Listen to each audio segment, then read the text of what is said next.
Good morning student. आज हम discuss करेंगे चैप्टर 4 पेज नंबर 55। हम 58 को ही थोड़ा सा कंटिन्यू करेंगे, फिर उसके बाद हम नेक्स्ट पढ़ेंगे। Metal like copper react with oxygen when they are strongly heated, but silver and gold do not react. Metal like iron, magnesium, aluminum, zinc and copper rust by prolonged exposure to moist air. Copper require a dull green coating when exposed to moist air for a long time. Page number 59, page number 59 chapter 4. Metal जैसे just like copper, ये oxygen के साथ जल्दी react नहीं करती। कब react करती है? जब इसको स्ट्रांगली हीट किया जाए। But silver and gold do not react, ये रिएक्ट ही नहीं करती। Metal like iron, magnesium, aluminium, zinc and copper, ये अगर इनको मॉइस्ट एयर के एक्सपोजर में रख दिया जाए, उनके मतलब मॉइस्ट एयर में एक्सपोज कर दिया जाए, तो ये रस्ट हो जाती है, मतलब इनमें कोरोजन लग जाता है, जंग लग जाती है। Copper require a dull green, copper के ऊपर जब उसको मॉइस्ट एयर के साथ एक्सपोज कर दिया जाता है तो एक डल ग्रीन कलर की कोटिंग आ जाती है इसके ऊपर। देखिए ये कॉपर, जब इसको मॉइस्ट एयर मतलब ऑक्सीजन में वाटर भी हो तो moist air plus carbon dioxide तो एटमॉस्फेयर से आ जाती है, तो कॉपर प्लस मॉइस्ट एयर कि जब एक्सपोज किया जाता है तो कॉपर ये हमारा कॉपर हाइड्रोक्साइड बनाएगा एंड कॉपर कार्बोनेट बनाएगा, और इसके ऊपर एक क्या आ जाएगी, हमारी डल ग्रीन कलर की कोटिंग आ जाती है। इसीलिए कॉपर के जो यूटेंसिल्स होते हैं घरों में, देखिए कुछ दिन तक अगर रखे रह जाते हैं तो इसके ऊपर एक ग्रीन कलर की कोटिंग आ जाती है। Iron rust slowly in moist air as iron react with oxygen in the air to form iron oxide and water. Iron moist air में कॉपर से थोड़ा स्लोली रिएक्ट करता है, और ये मॉइस्ट एयर के साथ एक्सपोज करने पर फेरस के या आयरन के ऑक्साइड बनाता है एंड प्लस वाटर। तो देखिए ये आयरन है, मॉइस्ट एयर मतलब ऑक्सीजन प्लस वाटर, तो बनाया ये iron oxide plus water. During the process of corrosion the metal are eaten away. अगर कोरोजन होता है तो मेटल क्या होने लगता है, खराब होने लगता है। क्यों? क्योंकि उसमें क्या हो जाता है, रस्टिंग होने लगती है। Chemical reaction between a material, usually a metal, and its environment is called corrosion. It produces a deterioration of the material and its property. Corrosion of the iron is commonly called rusting.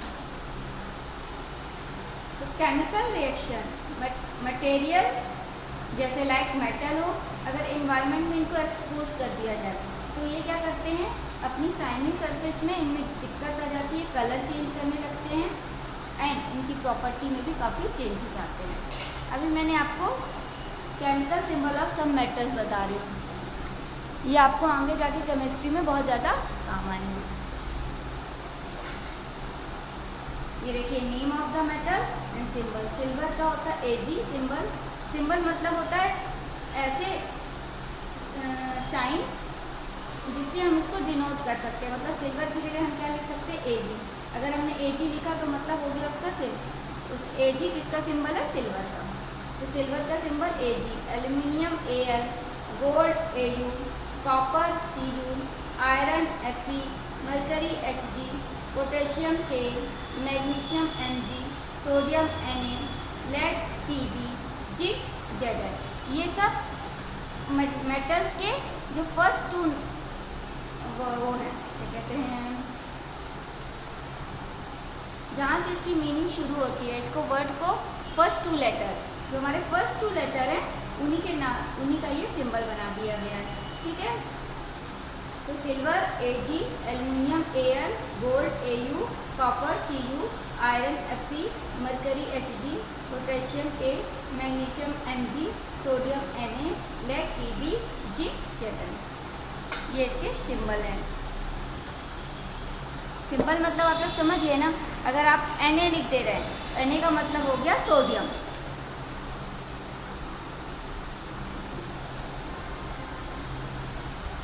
Action of water on metal. Metal react with water to form metal oxide or metal hydroxide, and hydrogen gas is also formed. More reactive metal react more vigorously with water.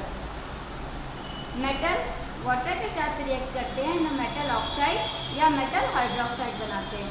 इसके साथ ही hydrogen gas form होती है, hydrogen gas भी form होगी। मोर reactive metal होते हैं वो ज़्यादा वाटर से बहुत ज़्यादा वाइग्रेसली रिएक्ट करते हैं, बहुत जल्दी रिएक्ट कर लेते हैं। Sodium and potassium react vigorously with cold water and form soluble hydroxide and hydrogen gas that burn with a pop sound. Sodium and potassium ये वाटर के साथ रिएक्ट बहुत जल्दी करते हैं, बहुत वाइग्रेसली रिएक्ट करते हैं, और ये sodium hydroxide plus hydrogen and potassium water के साथ रिएक्ट करके potassium hydroxide plus hydrogen gas form करता है। तो सोडियम वाटर के साथ रिएक्ट करके sodium hydroxide plus hydrogen gas form करता है। पोटेशियम वाटर के साथ रिएक्ट करके potassium hydroxide plus hydrogen gas form करता है।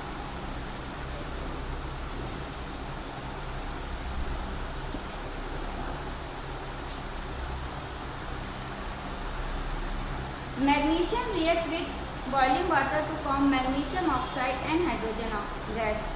मैग्नीशियम बॉइलिंग वाटर के साथ रिएक्ट करके magnesium hydroxide and hydrogen gas form करता है। ये देखिए मैग्नीशियम भी हमारा एक मेटल है, तो मैग्नीशियम प्लस वाटर हमारा क्या बनाएगा, magnesium hydroxide plus hydrogen gas. Hot iron react with steam to form its oxide and hydrogen. ये हमारा फेरस है, आयरन है।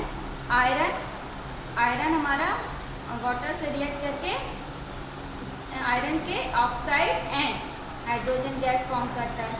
आयरन भी वाटर के साथ रिएक्ट करके क्या बनाता है, आयरन के oxide plus hydrogen gas. Metal like silver, gold and platinum do not react with steam and are also called noble metal, इसीलिए इनको नोबल मेटल बोलते हैं। तो हमारा रेड हॉट आयरन, अगर रेड हॉट आयरन है तो स्टीम मतलब भाप के साथ रिएक्ट करता है और आयरन के ऑक्साइड बना लेता है।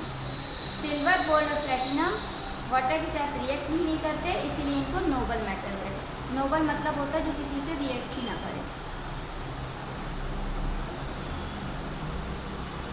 अब हम कुछ chemical symbol of non metal के पढ़ते हैं।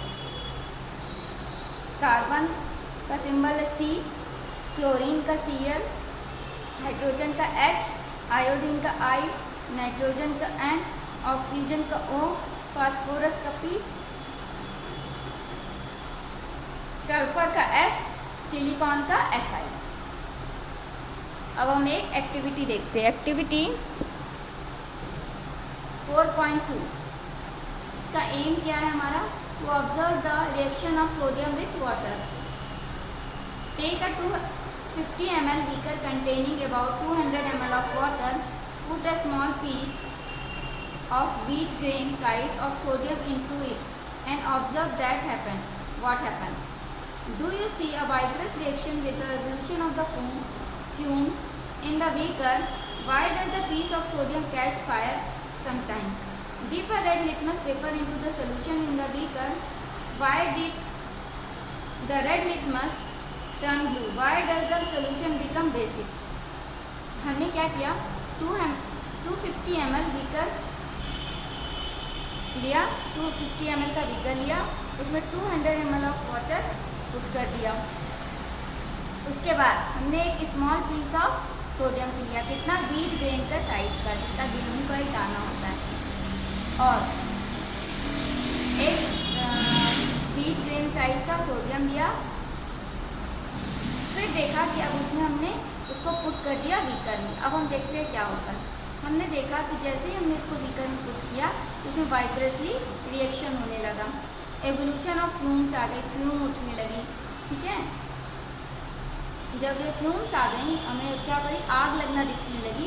तो क्या करना है, अब ये कैसे हुई, मतलब सोडियम तो हमने डाला था तो उसमें फ्यूम्स कैसे आ गए, इतना वाइब्रेस रिएक्शन कैसे हुआ। अब उसके बाद अब हम इसमें देखेंगे, लिटमस टेस्ट करेंगे। क्या करेंगे, हम लेड लिटमस पेपर डालेंगे। लेड लिटमस पेपर का dip uh red litmus paper solution में डाल दिए। अब रेड लिटमस पेपर को ये ब्लू करता है कि नहीं, ठीक है, ये हमारा रेड लिटमस पेपर को ब्लू करता है कि नहीं, ये हम ऑब्जर्व करेंगे। इन्फ्रेंस में देखेंगे sodium is highly reactive, sodium बहुत ज़्यादा रिएक्टिव है।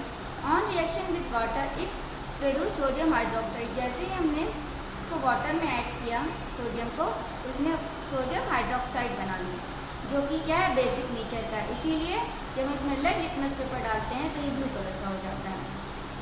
इसने सोडियम हाइड्रोक्साइड बनाई एंड हाइड्रोजन गैस बनाई विच कैचेस फायर, इसी हाइड्रोजन गैस ने फायर कैच कर ली। It is due to this sodium hydroxide that the litmus paper change its colour. Sodium hydroxide एक बेस है, तो बेस क्या करता है, रेड लिटमस पेपर को ब्लू कर देता है, इसीलिए इसने रेड लिटमस पेपर्स को ब्लू कर दिया। तो हमने क्या ऑब्जर्व किया, सोडियम और वाटर में बहुत वाइब्रेंसली रिएक्शन होता है, सोडियम हाइड्रोक्साइड बनता है प्लस हाइड्रोजन गैस बनती है। यही क्या कर लेती है, हाइड्रोजन गैस फायर कैच कर लेती है, और ये जो सोडियम हाइड्रोक्साइड है बेसिक इन नेचर है। अब action of acid on metal. When a metal reacts with an acid, effervescence or bubbles of hydrogen gas are formed with the evolution of heat energy. Salt is also formed. अब acid and metal का react कराते हैं। जब acid metal से react करता है तो क्या, बबल्स ऑफ हाइड्रोजन गैस के बबल्स बनाता है, इसको कहते हैं एफरवेसेंस। और इसके साथ इसमें हीट इवॉल्व होती है, इवॉल्व मतलब निकलती है। जब मेटल हमारा एसिड से रिएक्ट करता है तो हाइड्रोजन गैस के बबल्स फॉर्म करता है एंड इससे हीट एनर्जी इवॉल्व होती है, निकलती है। सॉल्ट बनता है। तो मेटल प्लस ऑक्साइड मैंने आपको बताया, hydrogen gas plus heat energy and salt form होता है। तो मेटल एसिड के साथ रिएक्ट करके सॉल्ट फॉर्म करते हैं, हाइड्रोजन गैस इवॉल्व होती है एंड द हीट एनर्जी इससे एवोल्यूट होती है।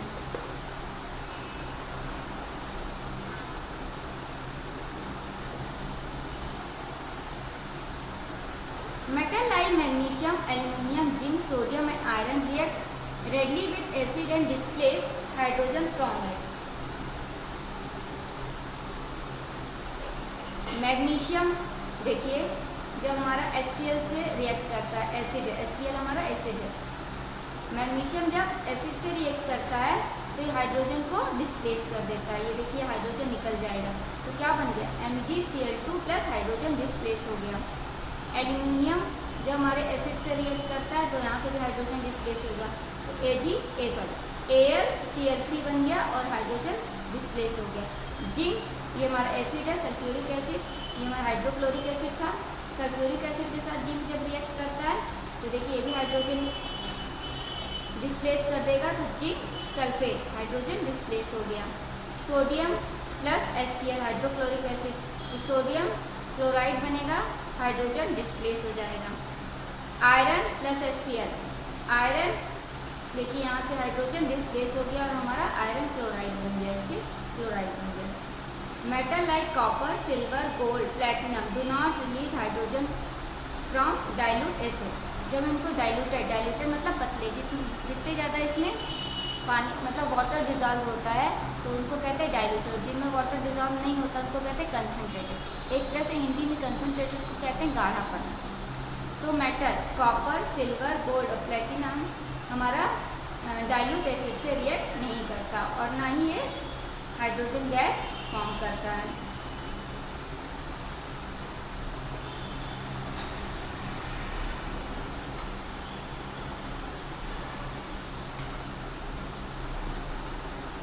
एसिड अब ये मैंने आपको बताया कि नहीं, copper, silver, gold and platinum जब डाइल्यूटेड एसिड से रिएक्ट करते हैं तो हाइड्रोजन गैस फॉर्म नहीं करते, जबकि ये बाकी के जो हमारे हैं वो मेटल्स क्या है हमारे, क्या करेंगे, hydrogen gas. Action of basis on metal, अभी हमने एसिड का एक्शन पढ़ा, अब हम मेटल का एक्शन पढ़ेंगे। Most metal do not react with bases, mostly metal base से रिएक्ट करते ही नहीं हैं। Aluminium, lead and zinc react with strong base like sodium hydroxide और potassium hydroxide. to form some complex compound with the evolution of hydrogen gas. मैंने आपको बताया कि मोस्टली मेटल्स रिएक्ट ही नहीं करते बेस के साथ, केवल कुछ ही रिएक्ट करते हैं, जैसे एल्यूमिनियम, लेड एंड जिंक, ये रिएक्ट करते हैं स्ट्रॉन्ग बेस से, ये हमारे वीक बेस से रिएक्ट ही नहीं करते। और ये सोडियम, जैसे स्ट्रॉन्ग बेस हमारे क्या है, सोडियम हाइड्रोक्साइड, पोटेशियम हाइड्रोक्साइड, ये इनसे रिएक्ट करके हाइड्रोजन गैस इवॉल्व करते हैं और कॉम्प्लेक्स कंपाउंड बना लेते हैं। ये देखिए हमारा एल्यूमिनियम प्लस ये NaOH, सोडियम हाइड्रोक्साइड एक बेस है, प्लस वाटर, तो ये हमारा कॉम्प्लेक्स कंपाउंड बनाया, प्लस हाइड्रोजन गैस इवॉल्व हो गई। जिंक ने KOH, पोटेशियम हाइड्रोक्साइड, ये भी एक बेस है, इसके साथ रिएक्ट किया और कॉम्प्लेक्स कंपाउंड बनाया, प्लस हाइड्रोजन गैस इवॉल्व हो गई। Metal do not react with a weak base like ammonium hydroxide, metal weak base जैसे अमोनियम हाइड्रोक्साइड के साथ रिएक्ट ही नहीं करते। नेक्स्ट है हमारा डिस्प्लेसमेंट रिएक्शन। देखिए नाम से डिस्प्लेस मतलब किसी की प्लेस को डिस्प्लेस कर दो, उसकी प्लेस को बदल दो। Before we discuss displacement reaction, let us first understand the reactivity series of metal. अब मेटल की रिएक्टिविटी सीरीज पढ़ते हैं। सबसे पहले हम इसमें देखते हैं, ये रिएक्टिविटी सीरीज है हमारी, कौन कैसे रिएक्ट करता है, कौन ज़्यादा रिएक्ट करता है, कौन ज़्यादा कम रिएक्टेंट है। तो देखिए सबसे ज़्यादा, ये देखिए हम जैसे जैसे नीचे जाएंगे तो रिएक्टिविटी इनकी डिक्रीज होती जाएगी। तो सबसे ज़्यादा रिएक्टिव होता है पोटेशियम, फिर सोडियम, फिर calcium, magnesium, aluminium, zinc, iron, lead, hydrogen, copper, silver, gold, Au, platinum. तो सबसे ज़्यादा हाईएस्ट रिएक्टिविटी किसकी है, पोटेशियम की, और सबसे कम रिएक्ट कौन करता है, प्लेटिनम। तो जैसे जैसे हम एरो में डाउन होते जाएंगे तो हमारा क्या होगा, डाउनवर्ड जाने पर रिएक्टिविटी हमारी क्या होती जाएगी, डिक्रीज होती जाएगी। In this reactivity series the most reactive metal is placed at the top, whereas the least reactive metal is placed at the bottom। हमने देखा रिएक्टिविटी सीरीज में ऊपर में, ठीक है, बॉटम में क्या है, सॉरी टॉप में क्या है, मोस्ट रिएक्टिव, एंड बॉटम में है लीस्ट रिएक्टिव। तो more reactive metal can displace a less reactive metal from its salt solution. This reaction is term as displacement reaction. मतलब जो मोर रिएक्टिव मेटल्स होंगे वो लेस रिएक्टिव मेटल को displace कर देंगे, एंड जब उनका सॉल्ट सोल्यूशन बनाया जाएगा। इस रिएक्शन को बोलते हैं डिस्प्लेसमेंट रिएक्शन। देखिए मैं आपको रिएक्शन से समझाती हूँ। ये हमारा फेरस है, आयरन है, आयरन प्लस कॉपर सल्फेट। अब हम अपने सीरीज में देखते हैं, ठीक है, कौन पहले ज़्यादा रिएक्टिव है, आयरन एंड कॉपर। तो हमारा आयरन ज़्यादा रिएक्टिव है, कॉपर लेस रिएक्टिव है। तो आयरन मोर रिएक्टिव है, कॉपर लेस रिएक्टिव है।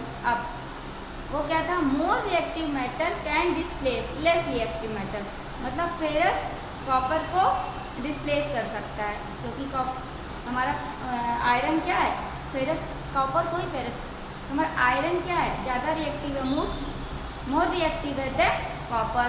तो कॉपर को कौन डिस्प्लेस कर देगा, आयरन।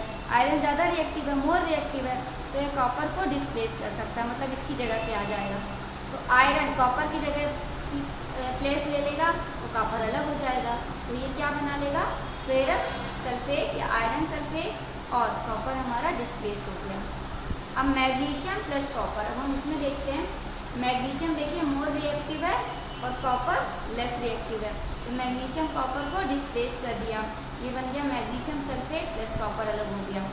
जिंक एंड कॉपर, देखिए जिंक भी मोर रिएक्टिव है और कॉपर लेस रिएक्टिव है, तो जिंक ने कॉपर को डिस्प्लेस कर दिया और क्या बना लिया, जिंक सल्फेट, कॉपर अलग हो गया।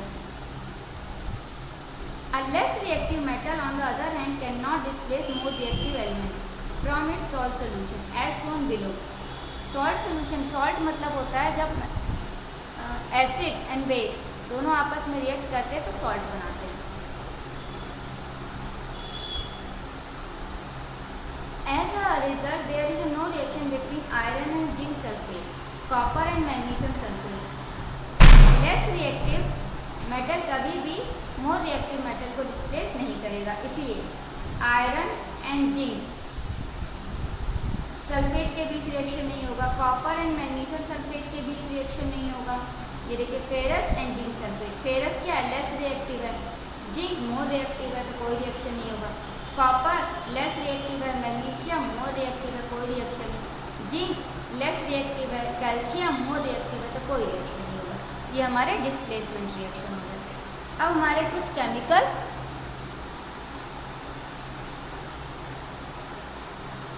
कंपाउंड के सिंबल्स हैं, जैसे magnesium oxide MgO, sodium oxide, देखिए मैग्नीशियम ऑक्साइड का O, ऐसे इसमें sodium oxide, sodium plus oxide तो हो गया सोडियम ऑक्साइड। जिंक ऑक्सीजन है तो oxide, zinc oxide. Iron oxide, iron oxide. Copper hydroxide, OH लगने से हाइड्रोक्साइड हो जाता है। सोडियम हाइड्रोक्साइड, OH लगा हाइड्रोक्साइड है तो sodium, sodium hydroxide. Potassium hydroxide. Copper carbonate, CO3 लगने से कार्बोनेट हो जाता है, copper carbonate. MgCl2, magnesium chloride, Cl लगा है क्लोराइड हो गया। AlCl3, एल्यूमिनियम हो गया and chloride, aluminium chloride. Iron chloride, sodium chloride. Zinc sulphate, zinc plus SO4 मतलब sulphate. Ferrous sulphate, magnesium sulphate, copper sulphate, calcium sulphate, sodium aluminium. ये देखिए AlO2 मतलब एल्यूमिनियम। K2ZnO2, ये पोटेशियम जिंक से HCl hydrochloric acid.